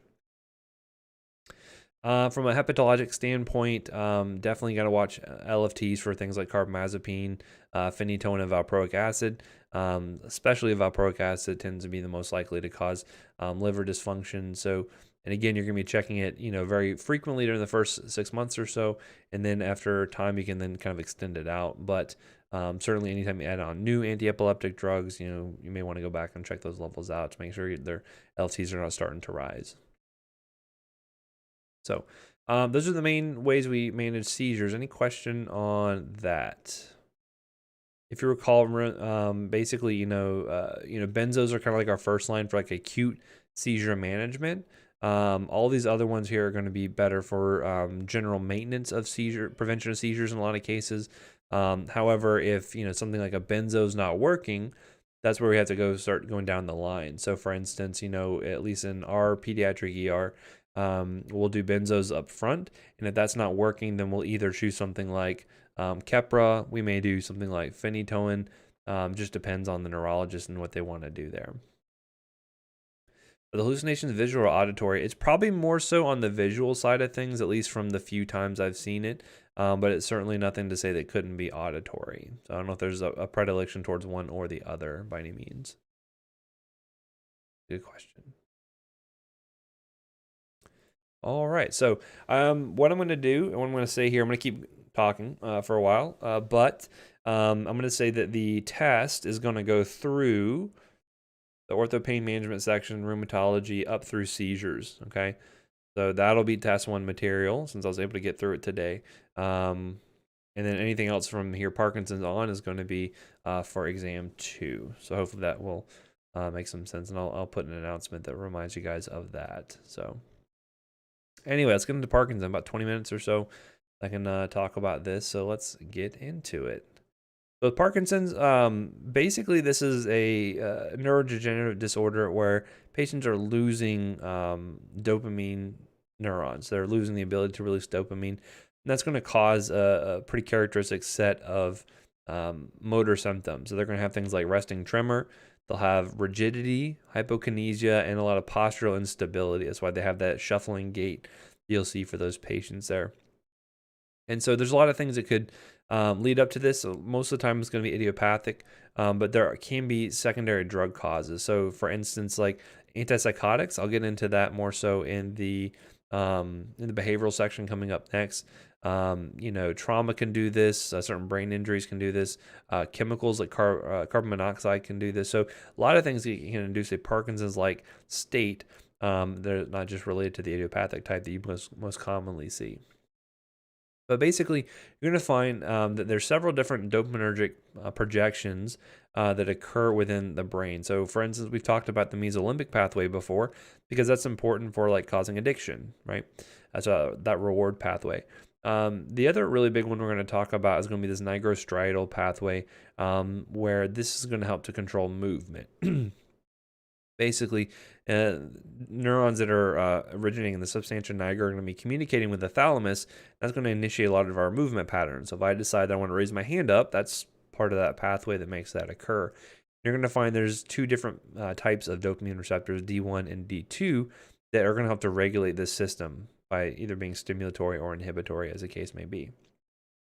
So this is just to give you an example of how complicated the actual signaling pattern is between you deciding to make a movement from the substantia nigra all the way to the communication with the thalamus and the motor cortex. And so you can see some of these neurons are releasing GABA, which we know to be inhibitory. Some of these are releasing glutamate, which we know to be excitatory.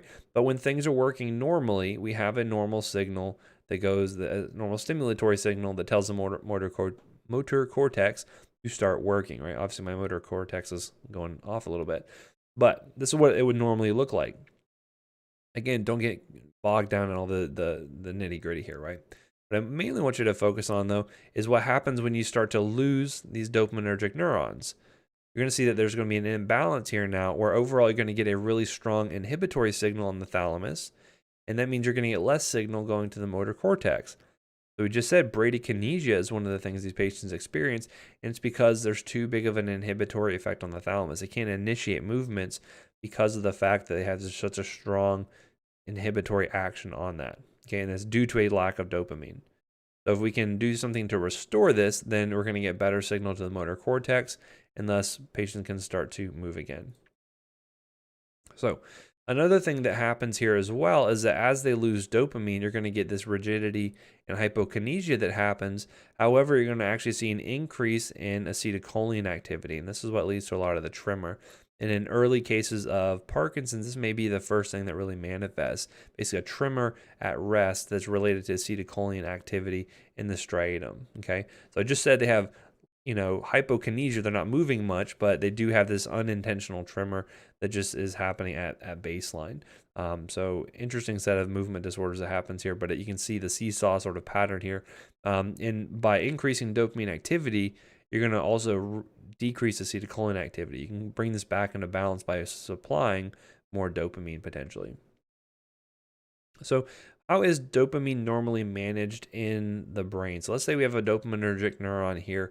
We're going to see that normally we have some precursors coming in either from our diet or elsewhere. So we have things like phenylalanine that can become levodopa and dopamine at some point. L-dopa or levodopa itself can also be supplied. This will be a drug target we'll look at in a little bit.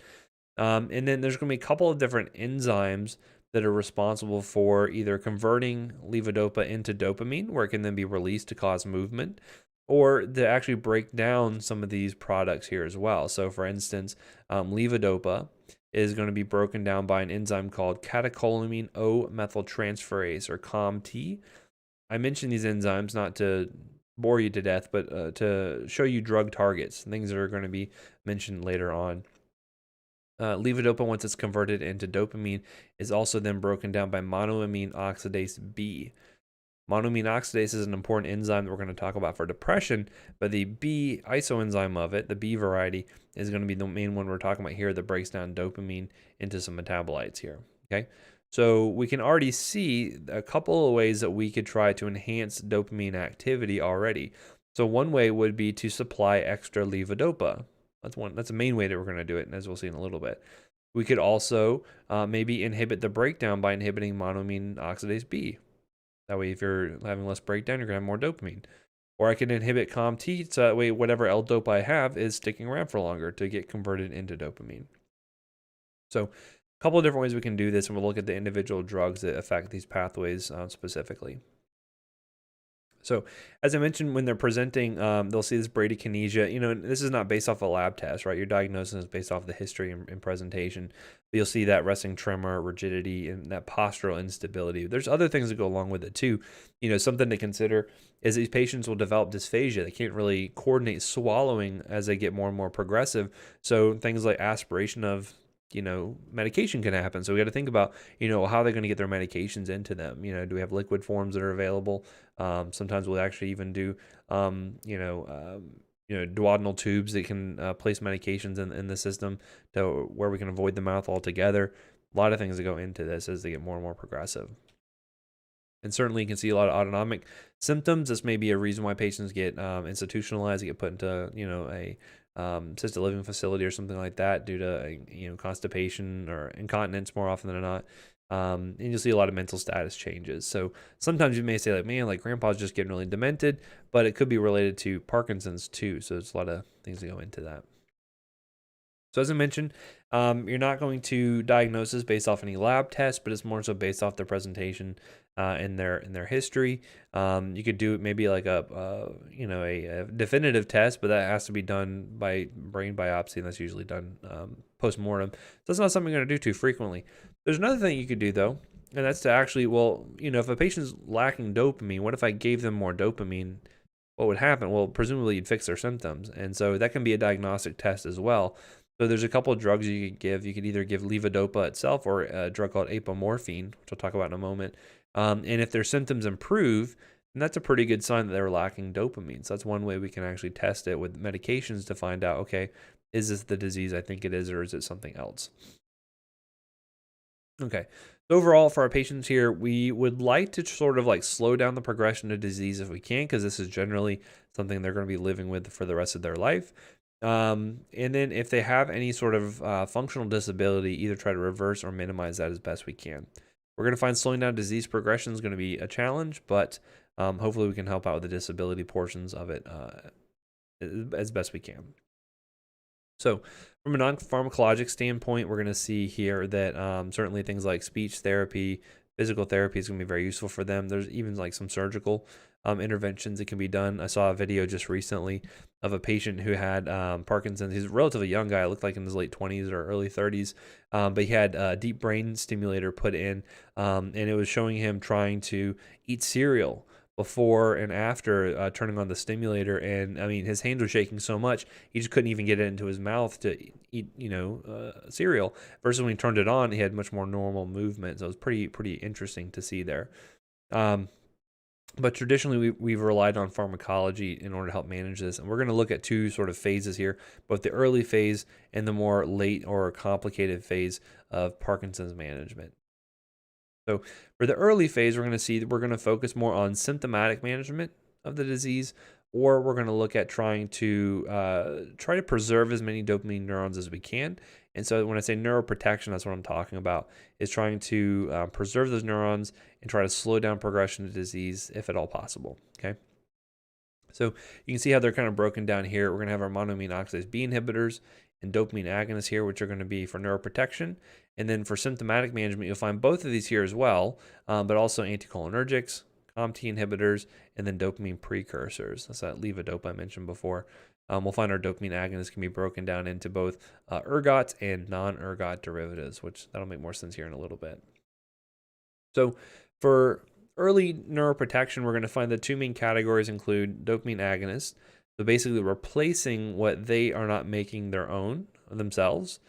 And then also monoamine oxidase B inhibitors, meaning we're preventing the breakdown of dopamine to keep higher levels for longer. So the benefits of doing this is that you hold on, it takes longer before the patient requires going on levodopa therapy. We're going to see that while levodopa therapy is definitive therapy for these patients, once they go on that, they're pretty much on it permanently.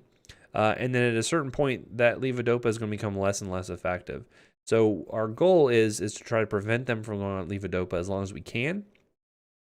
And by doing that, you're going to help to keep that drug effective for longer, basically, or helping to have them live for longer before they have to go on it, because once levodopa is ineffective, they don't have a lot of options. Okay.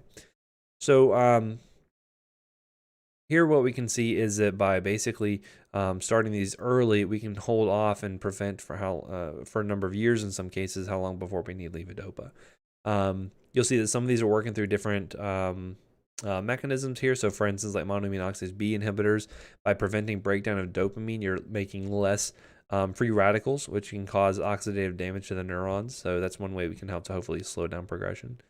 Vlad's asking, can Parkinson's be detected on EEG? I don't know. That's kind of outside of my purview, but I don't know if there's any specific patterns associated with that. But that's interesting. I've not thought about that specifically.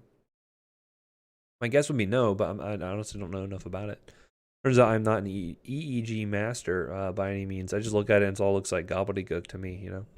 But here's an example of what it would look like. So dopamine metabolism gets broken down by monoamine oxidase B. You can see things like hydrogen peroxide get formed, which form these free radicals that just wreak havoc in the neurons.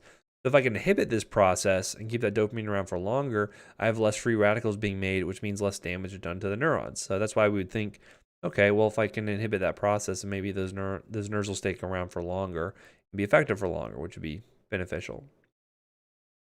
So in terms of the monoamine oxidase B inhibitors we're going to run into, we'll talk about selegiline and rasagiline. These are the main ones you'll see. A lot of these are going to share a lot of similar symptoms because like having extra dopamine around tends to cause very similar symptomatic symptoms you'll see here in terms of adverse reactions.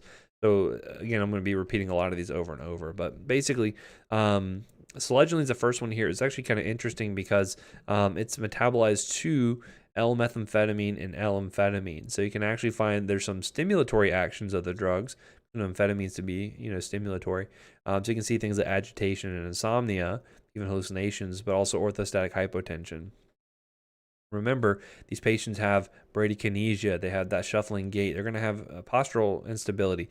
So when they're getting up, if they also have orthostatic hypotension on top of that, falls and fractures are going to be more likely. So you do want to be really cautious with that. Make sure they're being very careful when they're getting up and moving around.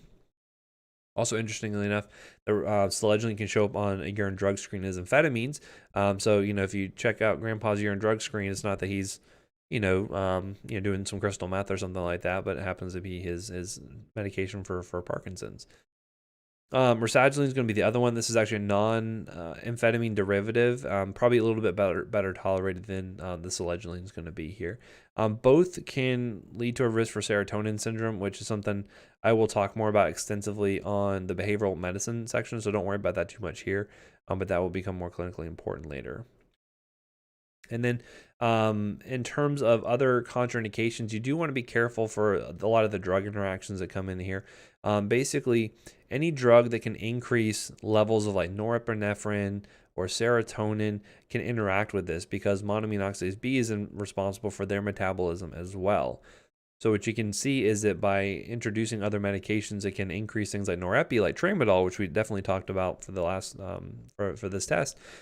Is that you can see elevated levels of norepi, so you can see more hypertension, tachycardia. You can get seizures even in some cases. So you gotta be really careful in mixing and matching these drugs because you can end up seeing things like serotonin syndrome. You can run into some pathomimetic toxicity. So if you mix this with like, pseudoephedrine, for instance, a lot of issues. There's also dietary restrictions as well. There's a product called tyramine, which tyramine is a product which is a precursor to a lot of our catecholamines like norepi and serotonin. And so if I'm inhibiting the metabolism of those catecholamines and I'm also getting an influx of new precursor, you're going to get a lot of those catecholamines being formed and not broken down, and thus that can lead to toxicity as well. So one of the big restrictions with monoamine oxidase inhibiting drugs is tyramine containing foods or high tyramine containing foods. And I like to think about these, I call these the bougie foods. I'm not sure if your generation is still using the term bougie or not, but these are the terms I think about you would eat if you were the type of person to go to like a fancy dinner party, assuming anyone goes to parties anymore. But basically, it's a lot of things like aged cheeses, aged meats. Notice here things like, fava beans and things like red wine all have a higher amount of tyramine that when coming in could actually cause a lot of, catecholamine-like symptoms like hypertension, tachycardia. People have stroked out before because of this interaction. So you do want to be very cautious there. A lot of acceptable foods, though, are going to be things that maybe are less bougie, as the case may be. So like fresh meat and fish and all that's fine. Vegetables are fine. Processed cheeses, maybe a Kraft singles, totally fine there. Nice aged cheddar, not so much. White wine, totally good to go. So this is just something you probably provide some patient education. Say, hey, these are the foods you might want to avoid. Are any of these things you would eat normally? And they say, no, this is ridiculous. Why would I ever eat fava beans? Who eats fava beans besides Hannibal Lecter? Then it may not be that big of an issue, but it's good to at least have that information available to them. So I think I'm going to cut it off there. I want to see if you guys have any questions regarding the test material. So again, test material is going to cover units 1 and 2 up through seizure disorder, epilepsy, for this test here. And that'll be next week at 8 to 9, and then we'll have our lecture from 9 to 11. So what questions can I answer for you about anything on the test?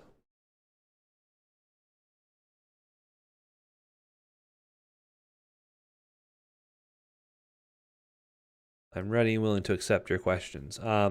If you don't have any questions, and you're free to leave until all the lecture material I'm going to cover for today. But thank you for joining me. I really appreciate it. I hope you have a wonderful weekend for sure. But and of course, I'm available via email. So if you have questions that come up on the exam, even if it's just to check out, like, hey, I just want to see if I have this right. You can email me. I'll let you know, or I'll set you straight if something is slightly awry. One of the things I want you guys to feel like is you can get your money's worth out of coming to school. If you're going to pay so much money to go to school, use your resources, and I'm one of them, right? Someone saying, can someone be allergic to gabapentin but not pregabalin? That's a good question. I don't know. I've never seen anyone with a true allergy to gabapentin or pregabalin. I would imagine that since they share sort of a similar structure, so for instance, see, GABA.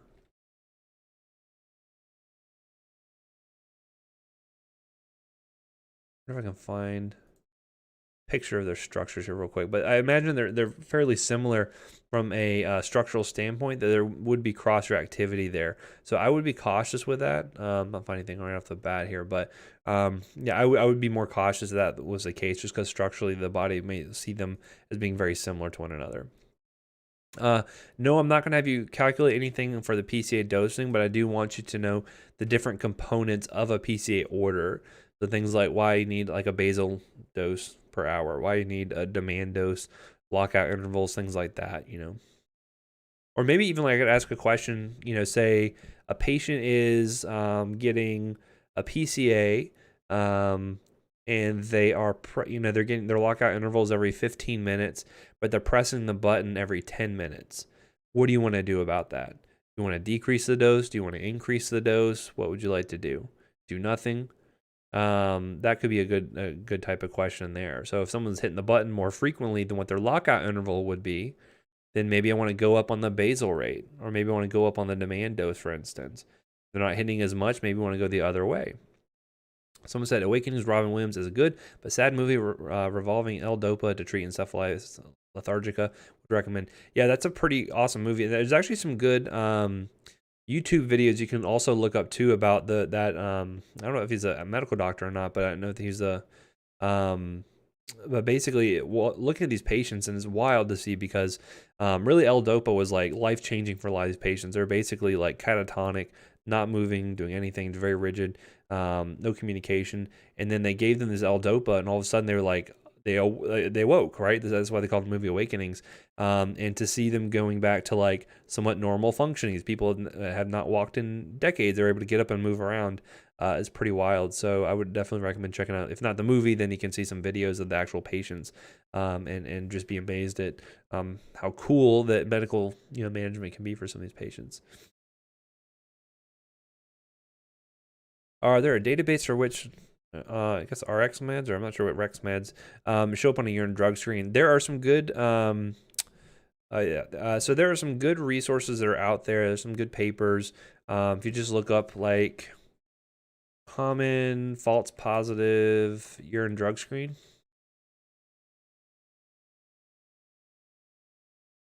Here's one I just Googled. So as an example, if you look here, I just Googled false positive urine drug screen from US pharmacists, and they can help you with like interpreting results. So like false negatives, false positives. It talks about things like, how long things will stay in the system for. So for instance, like with cocaine, it's out of the system really quick. So unless they, did like an 8-ball out in the parking lot, you're probably not going to find anything in the urine, like, or usually like 48 hours or so, but certain things will be in the system for longer. We have all kinds of false positives, false negatives. I could talk for hours about urine drug screens and how limited their utility is, but yeah, so that's something there. What other questions can I answer for you all?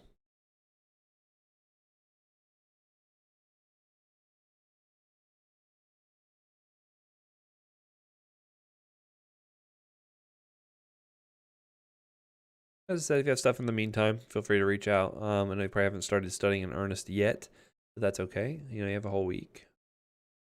I'll get that test made up and out to Dr. Murray so she can give me the okay, and then we'll be good. Cool. All right, well, thank you guys. I will see you all later. So have a great weekend, and again, I hope to hear from y'all. Have a good one.